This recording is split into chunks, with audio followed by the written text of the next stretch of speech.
Hi everybody, this is Roxy, and I just have a few projects I wanted to share. My first one is, I'll show the journals this. At yourpaperpantry.ning.com we have a group called Journal Me This, and the inspiration came from an article I saw in Somerset Studios. And basically what it is you, for a month, you get a partner, and for 3 weeks you get to know each other by emailing back and forth, or however you want to do it. You can call if you like. And then the last week, you take all the information you've learned and just all the, what you've learned about that person, and you make a collage on an 8.5 by 11, and then just write them a little note, just a little, like, hope you're having a great day, or, I hope you get through surgery if they, if they were having surgery, whatever. I suppose it's better than hope you get through surgery. You want to... Anyways, So I used I had 2 partners, and my first partner is Jude Young from New Zealand. It was really cool to learn about New Zealand and get to know Jude. It was really fun to get to know both of these ladies, but she talked about being a true native of the country, and just how they use a lot of the herbs and plants to use for medicine, and she's kind of into that, and she loves to cook old recipes, and so I kind of, and my note is, you're what we call an earth mother, and then I wrote some other things, but I used a piece of sassafras lass, and I can't remember the name of the collection. If anybody wants to know, I can find out. And then I used one of their border strips and some ribbon. The ribbon is from Elsie's collection. And then just a couple little flowers with a fuzzy brad. And the lettering Jude is from the Sassafras Lass collection. And then I can't remember where this journal spot is from, but the stamp is from, I think it's Inka Dinka Do. It's a stamp set I just found on clearance at Michael's. There's a lot of stamps about travel. It's really cool. And this one says, the real voyage of discovery consists not in seeing new landscapes, but in having new eyes. And that's from Marcel Proust.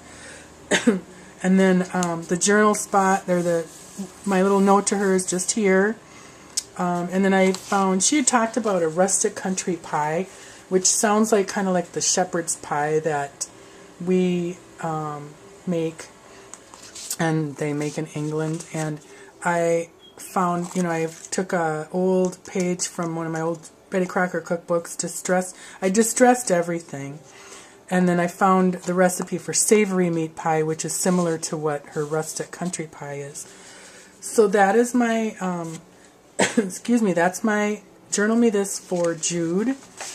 And then for Kristen, she's from British Columbia, and she's getting married September 18th. So I kind of wanted to do more of a romantic journal for her. And this paper, it's 12 by 12. I cut it down. I don't even know whose it is. I mean, it's mine. But I found a bunch of it at a garage sale, and I just bought it all. But it's kind of got a Parisian and romantic theme. And then I used a piece of graphic 45 8 by 8. And this strip is actually goes along the bottom and the side of the paper, but I cut it off. And then just use my little lay down red line tape and crinkle the paper up. And then I had some velvet rickrack, an old vintage pearl abalone button tag from this collection. And this is one of my new little Velma charms that she sent me in the rack. This is an old flower. I think I've had that for 30 years. Excuse me. And then I just wrote her note on one of the Making Memories ledger pad, and then I stamped the Tattered Angels key on it, and then also from the Tattered Angels set is this little banner, and then they have a thing that says From the Heart. Regina's used that set for her lovely postcards. Excuse me. And then I think this calendar set is 7 Gypsies, I think. I'm not positive, so please don't quote me on that. But I'm just kidding. But if anybody knows, let me know, because it'd be interesting to know who it is. It didn't have any packaging when I got it. I bought it off one of those, I don't know if it was Crop Chocolate or one of those, you know, quick grab sites or whatever, the other day. So those are my 2 journal discs. And then I have to tell you a little story for my next project.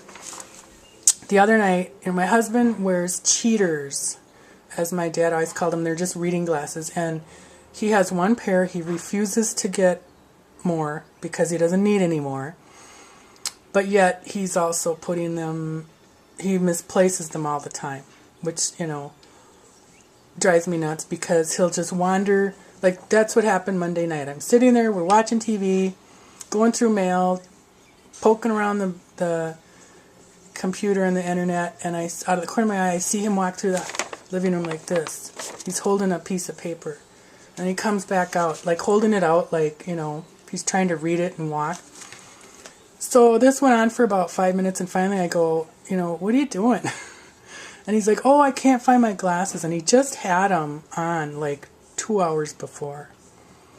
So, of course, I can't stay out of it, and I got to start looking for it. And, you know, he's had things where he loses something, and I say, well, what's the last thing you did? Oh, I put the milk away. Okay, so I go to the fridge, and there's whatever it is he's looking for in the fridge. And it's not like he's, you know, we're not that old where he might have Alzheimer's, but it's more kind of like Mr. Magoo, where, you know, he just, oh, I tell you. Anyways, so we never found the glasses. But I was downstairs working on different things, and I thought I had bought some of those balsa wood boxes from Michael's for $1, and I thought, well, that'd be kind of fun to make a eyeglass case for him, so he has something to put them, because I threatened him, if you don't get more glasses, I'm going to buy one of those chains and make you wear them on there, you know, because it drives me nuts. I can't let it go. I'm still looking for the glasses, and he's not, because he knows I'll find them. So anyways, I took one of these, and I just sprayed the inside with Coffee Shop Glimmer Mist, and it really is a nice shimmer. And I sprayed the little wood button, and then I just put 4 little kind of dots with the marker on there so it looks like a button, and covered it with Proper Gentleman Graphic 45. And I, you know, sprayed the ends, because I didn't really want to cut all these little pieces of paper up to cover it all. And then I added some tags, and then a Velma flower, and some vintage seam binding silk or satin. And then I've got a vintage menswear shirt button. And I gave it to him yesterday. I said, I made something for you for your glasses. And I handed it to him, and he goes, cool, did you find them? And I'm like, not yet, but when we do, he can put them in there. So, anyways, these are really fun to make too, by the way, or to cover. So if they're still at your Michael's, grab them. But anyways, thanks for watching. Bye.